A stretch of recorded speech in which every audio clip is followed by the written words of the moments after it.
Hello everybody, this is Betsy from Ideas Times 2, and today I have another tutorial. This is part 2 of my Lapbook tutorial. So I started off with 2 hardcover books. I gutted them, took the spines off, and have reconfigured the whole thing to become a lap book. So I'll just kind of show you what we have so far. We had a plain green cover, so I kept that. I added a new bigger spine, and the back is the same as the front cover. And then it opens up, or I mean it folds inward on itself and opens up like this, and then once again it opens on either side. This side has already got paper on it, but I'll show you what I did. I'll show you what I did with that in just a second here. Okay, so what we're going to do next, because I want to make sure these surfaces are covered with paper and decorative, they look nice. So before we do the papers, this maybe looks like it has paper already, but it's the inside of the book. Anyway, so we are going to cover this spine. So what my plan is to cover the spine and then put the paper over on each side. I'll have to cover this spine before I put this paper on. So what am I going to do with this section of the book? So it's 3/4 of an inch wide, and I'm going to fill it with pockets and envelopes and flips and everything like that. So in order to attach some of those things, I'm going to put some hinges on this spine, and that way I can attach whatever I want to as far as pages or flips or anything. I'm going to attach those onto those little hinges. And I have already done one, so let me show you that. That's this one here. Those are hinges that stick up a little bit, and I'll be able to glue things right onto there and make my elements. And I've covered this side with paper already, so that's ready to go. Alright, so we're going to make a little hinged element to our spine. So what you'll need to make 2 hinges on this 3/4 inch spine is you will need a piece of paper 4 1/4 inches wide, and then I made it quite a bit short, not quite a bit, but let's see, how much is that? That's about 3/8 of an inch from the edge of the book on the top and on the bottom, because we don't want the hinges to come all the way to the end. Otherwise, it might interfere with the folding and the way the book lays, or it just might be too long. Maybe it'll fall out over the edge of the book. We don't want that, so I have it up about 3/8 of an inch. So, however tall the book is, and then subtract 3/4 of an inch altogether, and then that'll leave you a nice gap on the top and the bottom. But it should be, for this size spine, I made 4 1/4, and I have it written down here how I scored it. So I make sure I don't make a mistake, I'm going to read that. So put the short edge at the top of a scoreboard, or use your favorite scoring method. And let me try to get this so you can see the whole thing. Okay. So then along the top, we are going to run our bone folder down through the groove, and we're going to score at 5/8.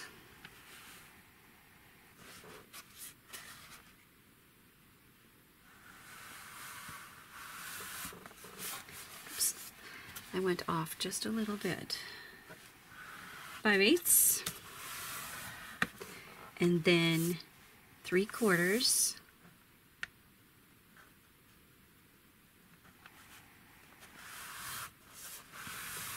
Okay, so those lines are right next to each other. 1 inch, 1 1/2 inches, 2 inches, 2 1/4 inches, 2 3/4 inches, 3 1/4, 3 1/2, and 3 5/8. And that's it. All right, so it looks kind of like a mess. See if you can see the lines there. It does kind of look like a mess, doesn't it? But it's not. There is a plan. All right, so I'm going to put the scoreboard away. And get a bone folder. You can use the one that comes with the scoreboard, but I have a favorite. All right, so then what we do is fold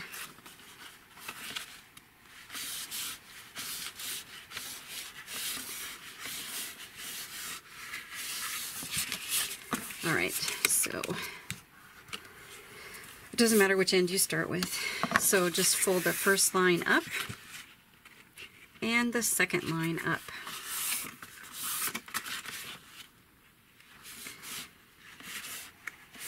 And sort of tricky sometimes to get those real close together folds to actually, or score marks to kind of see it better on this side.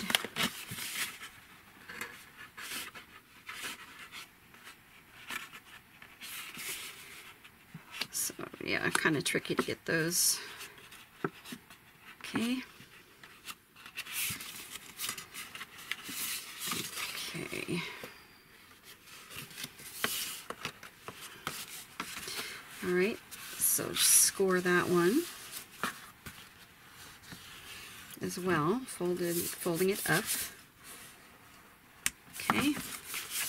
All right. All right, so then we're going to start forming our hinge. So this third line gets folded up as well. You can see it a little bit better on the back side, so I'm going to go ahead and do it on the back side here.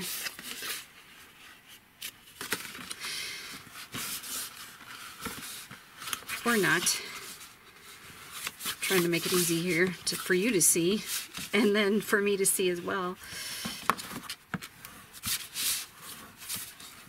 Okay, give it a nice fold. Okay, and then the next line will be a mountain fold, or one that's going to be pointing upward. Okay, so score that. Okay, and then the next one is a valley fold. So score that one like this. Okay, and then the next one will be, let me think. The next one is also also a valley fold.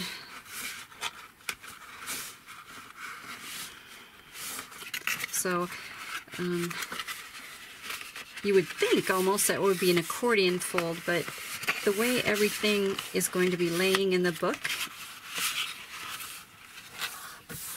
and if you accidentally do one that's not quite right, just fold it the other way. You've got a nice score mark, and it'll fold just fine if you made a mistake. All right.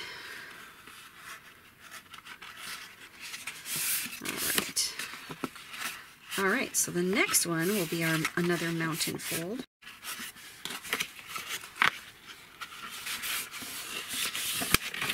So we are gonna fold that one. And then I think the next three are valley folds. And I know I keep flipping it back and forth, but I'm trying to do it so I can see the lines. I'm having a little trouble seeing the lines, so.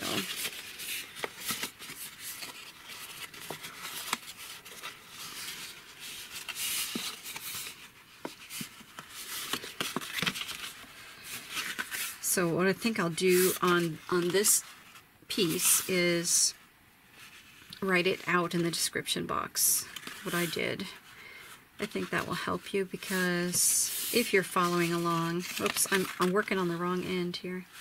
If you're following along, what I'm showing you now is a little confusing because I just can't seem to see my lines. The fact is, I can't see this one at all. I'm gonna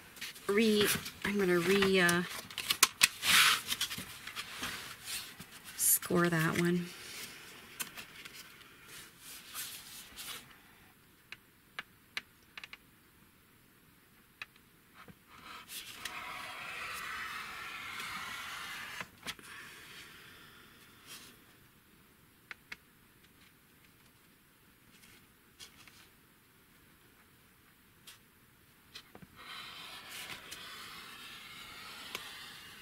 Alright, maybe that'll help.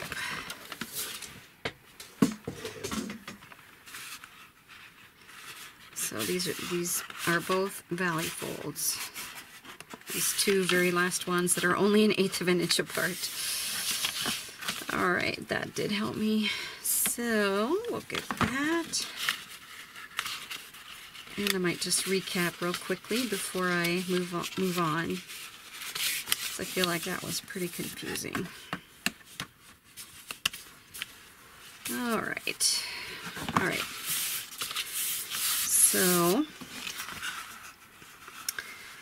So the first two, they're only 1/8 of an inch apart. Those are valley folds. So in other words, they're folding up.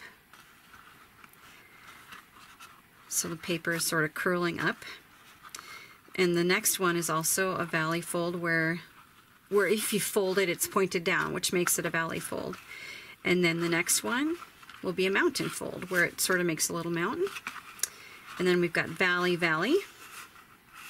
And then we have our mountain. So it's pointing up in like a triangular shape. And then we have valley, valley, valley.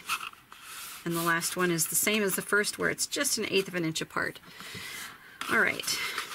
I'll leave all of that down below. Okay, so what we've done here, if you can see, is we've made 2 hinges. See that? All right, so the first thing we need to do is glue our 2 little mountains that we made. We need to glue those together.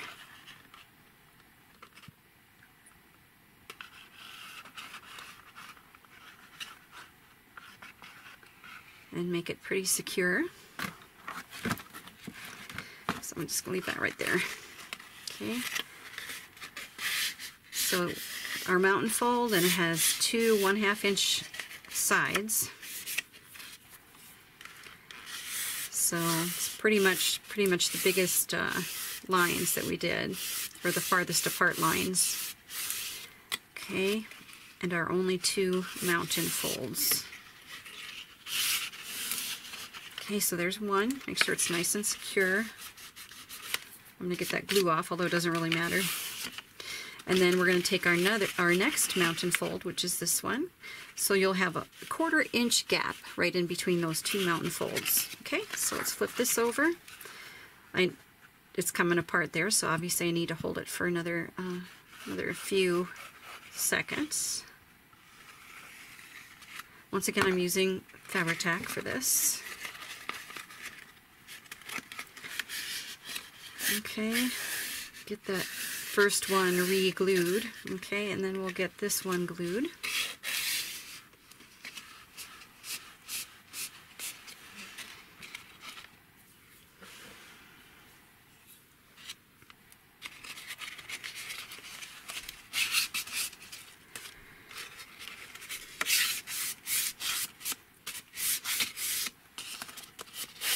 Get that nice and tight together. And the second one is still a little too not tacky enough, I guess, before I can let go of it. There we go. Okay, so those are glued together to make a nice strong hinge. So we have a piece that looks like this. I'm going to hold it just for another second here and make sure we're all glued.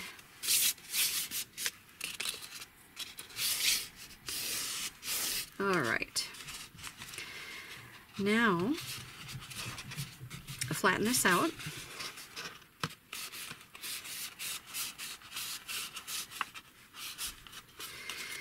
And we are going to run some glue from the, well, about 3/8 of an inch from the top. We could also be gluing on the paper here. Doesn't make too much difference. Okay, all along the spine and into the crease. So make sure we get glue into the crease so that our hinge will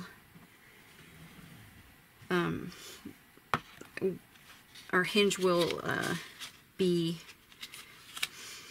our gaps will be, we're going to poke this paper down into the gap so that it folds well.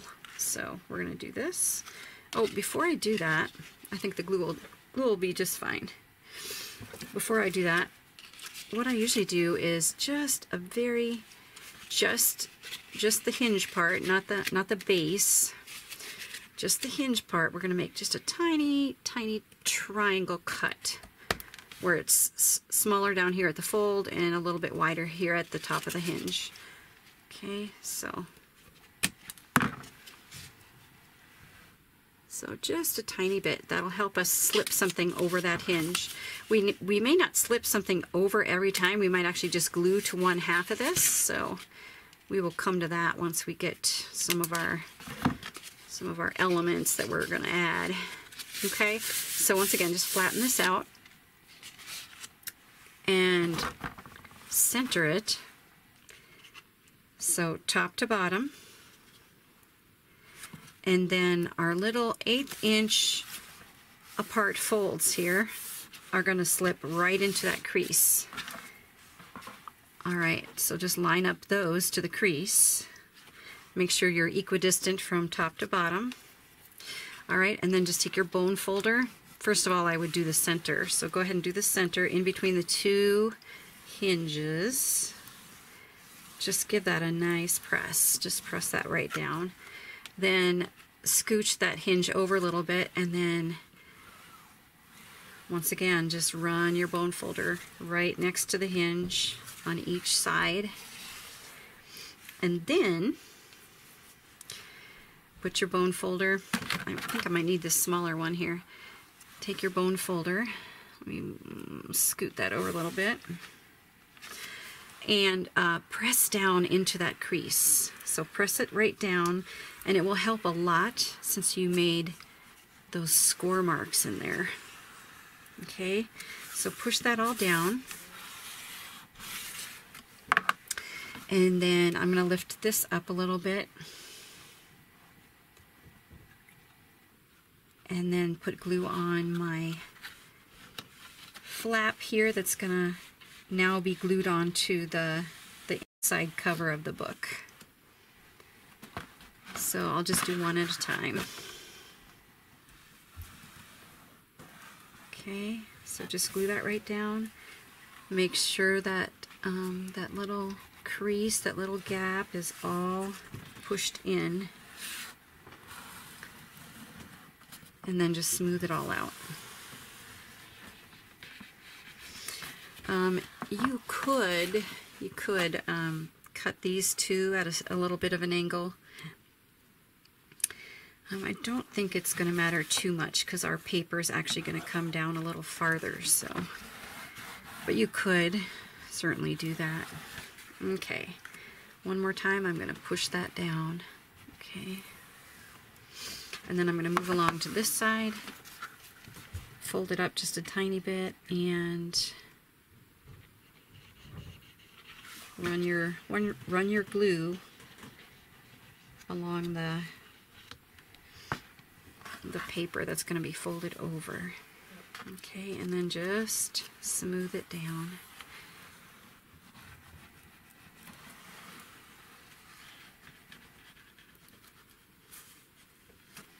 Oh, quite a bit of glue on there. That's funny, I had a paper towel. Here it is.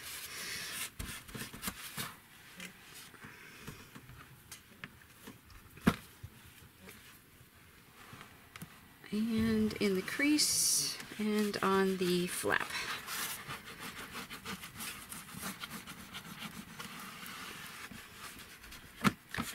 That one is staying down pretty well. This one needs to dry just a tiny bit before it'll stick on all the way.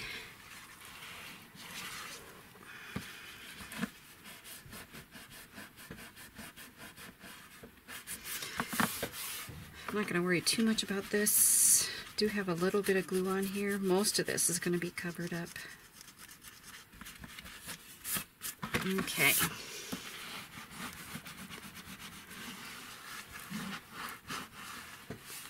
All right, now, once that's stained down, we're going to make sure that,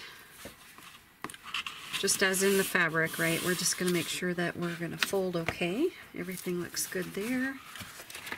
Everything looks good there. It's all folding. Okay.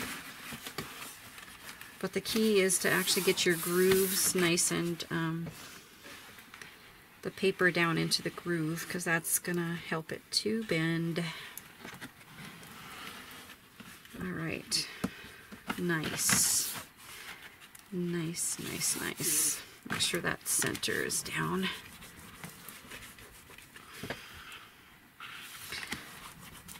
That was coming up a little bit, so I'm glad I did that a second time. All right, love it. Okay, so now we have a hinge, and this side is ready for our paper to cover up this mess.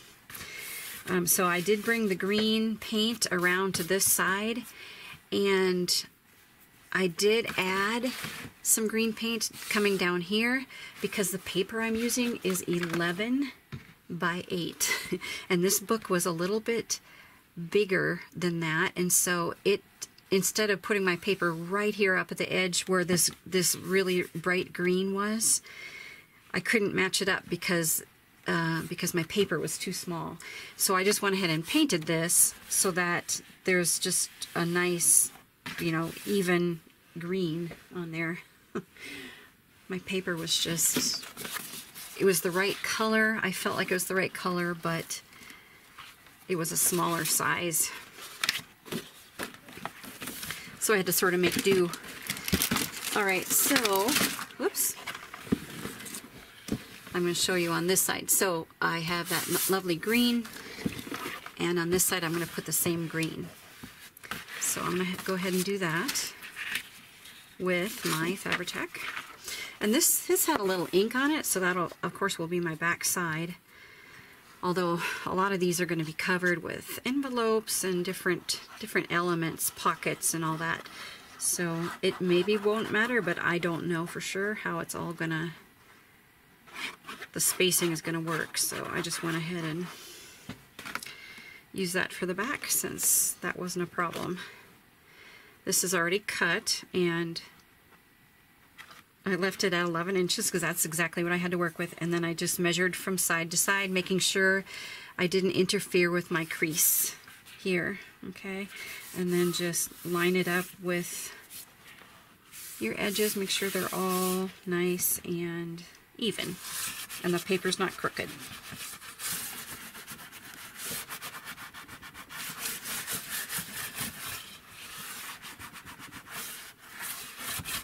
Just like that. And I have just a tiny corner that didn't get glue on it, so I'm going to get that. Just with my finger, I'm going to peel this back and just stick a little bit of glue on there.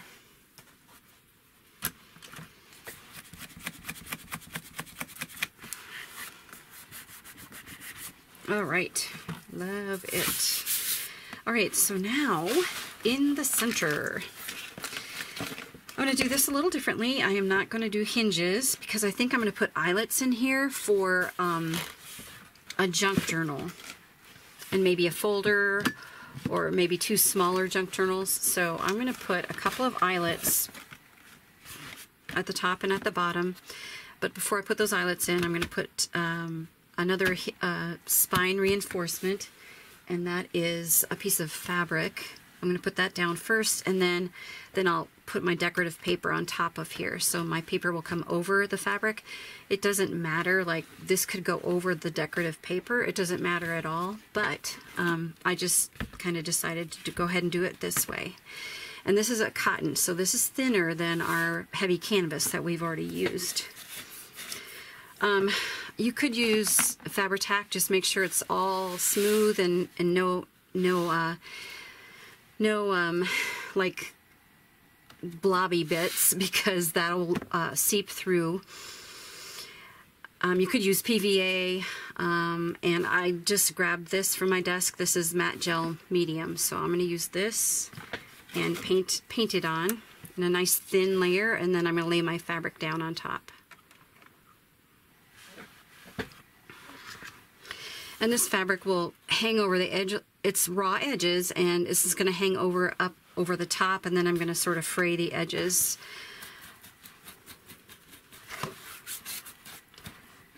And I think matte medium dries fairly fast, so I may be doing this in just sections here.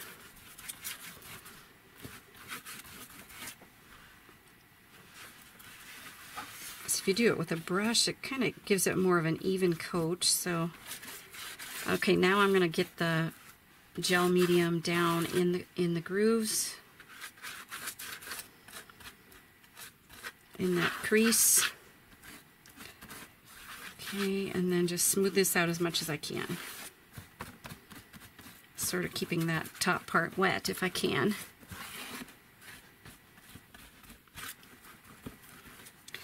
This fabric is actually really nice too for this. Oops, I got a little bit right there.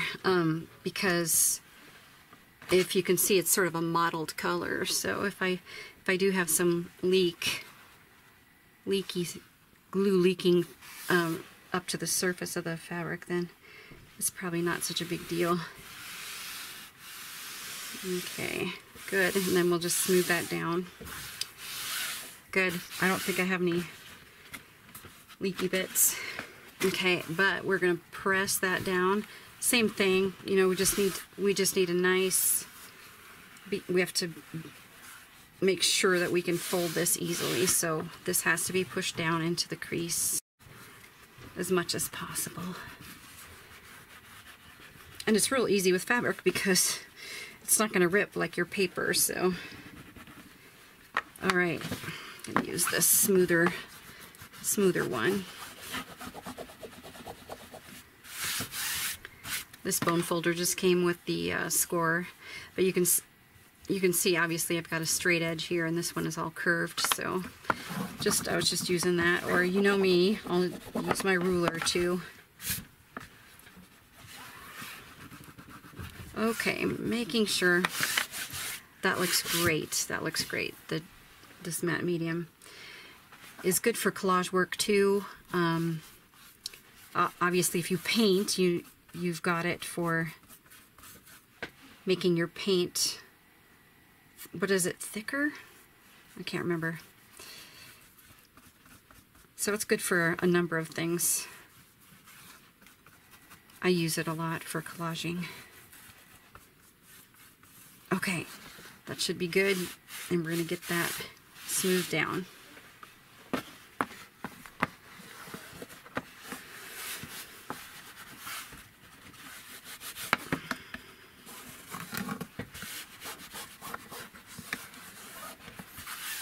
Okay, and now we're going to do this side. Get all the way up to the edge of the book.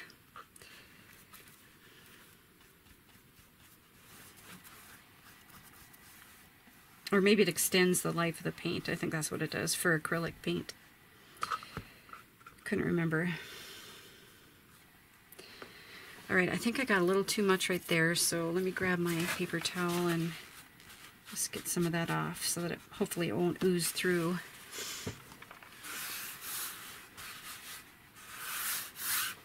It did a little bit, but I'm not too worried about it.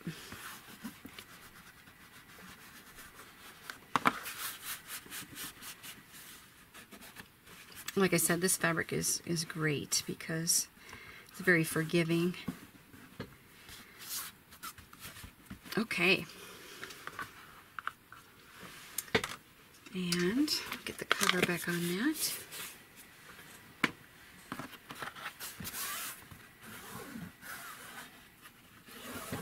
Okay, and then we're going to make sure we can fold it. Okay, no problem there at all.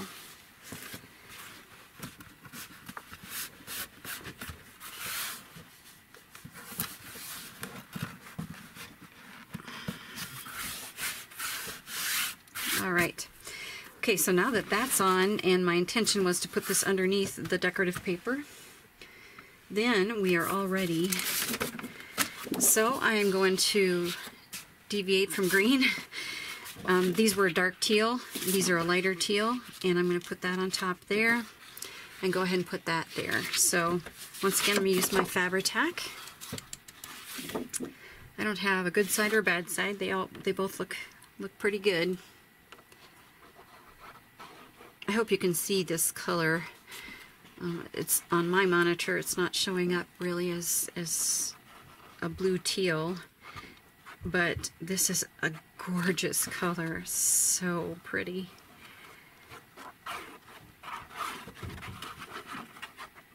All right, glue everywhere. That's the name of the game, right? All right, down we go, and we're gonna center top to bottom, side to side, and making sure that our paper doesn't interfere with any of the folds, the creases, the spine creases, and it looks good. So we're just going to smooth this all out.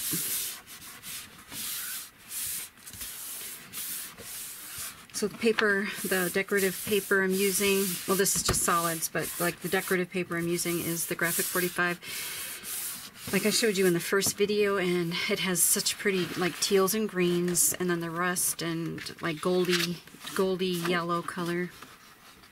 So I'll be drawing out some all the colors if possible, and so I think these colors here will help me do that.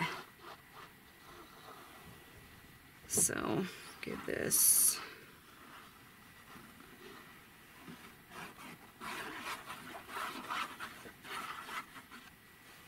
Okay. And flippity dip. All right.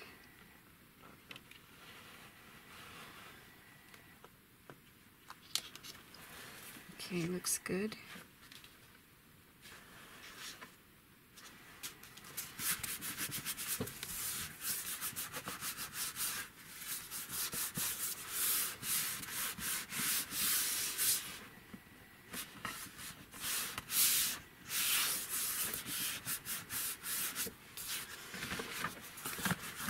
Little oozing.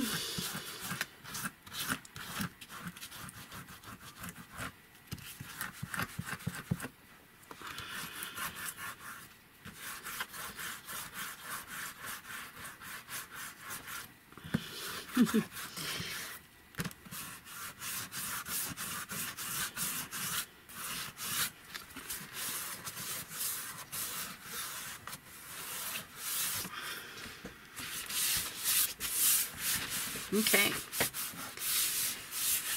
All right, it's looking good.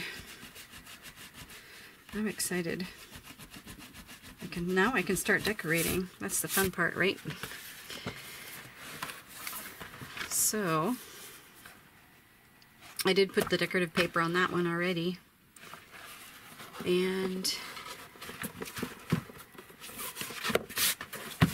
all set. All right, so I am going to put my eyelets in. So those are done.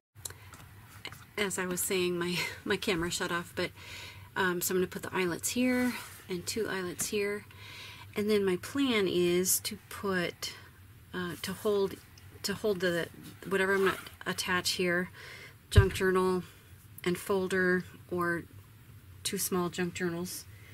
Attach them there with sari silk, and look, I looked in my stash. Look at these beautiful colors. Look at these beautiful colors. So I think that will be great to tie those signatures in. So I'm going to go ahead and or punch one of these holes and do an eyelet, so you can see, if you haven't done it before, you can see how it's done. The eyelets are the 3/8, or sorry, what is it? 3/16 eyelets, and they're a little bit bigger of a hole, and I chose that because of the silk. If I were just going to use elastic or twine or something, then I wouldn't need quite as big as these. So I did measure this already, so it's a 1/2 inch from the edge at the top and a 1/2 inch from the edge at the bottom, and then I measured equal distance on both sides of these, and gave it a little bit of room in the center. So I'm trying to decide. I think what I'm going to do, well, I've got my measurements right here, so I better use it here. So this We Are Memory Keepers Crocodile punches through book covers very easily, so it's really a great tool to use. So if oops, just trying to make sure I see it.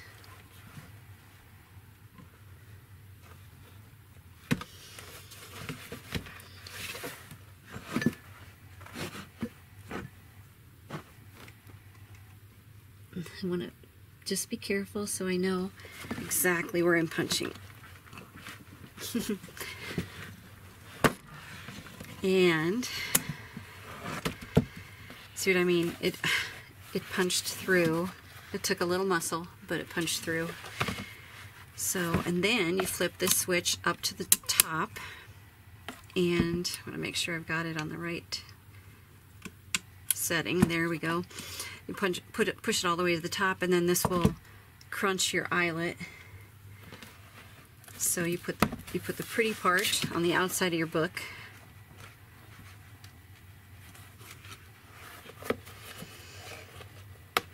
and poke it through.